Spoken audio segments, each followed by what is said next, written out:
Assalomu alaykum sizlarni kuzatib boruvchilarimiz. Mana bugun opaxonimizga kelgan ekanlar. Oyoqlarida og'riqlar bilan kelgan edilar.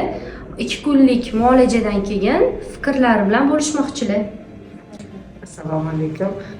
Men bu yoqqa kelishim sherigim ishxonada birga ishlaydigan dugonam erlari ancha joyda qidirib, lecheniya olib, foydasi bo'lmaganligidan bu yoqqa kelib shifo topib, menga tavsiya qildilar. Oyog'im bir oydan beri og'rirdi. Mussalar ushlab qolgan edi, orqa boldirim. Ikkita muolaja olgandan keyin ancha yaxshi bo'ldi. Bu yoqda qulog'im uvillardi, shang'illardi. Gaplarni bir-biriga tushunmay qolardim-da, anaqa savol-javoblarda.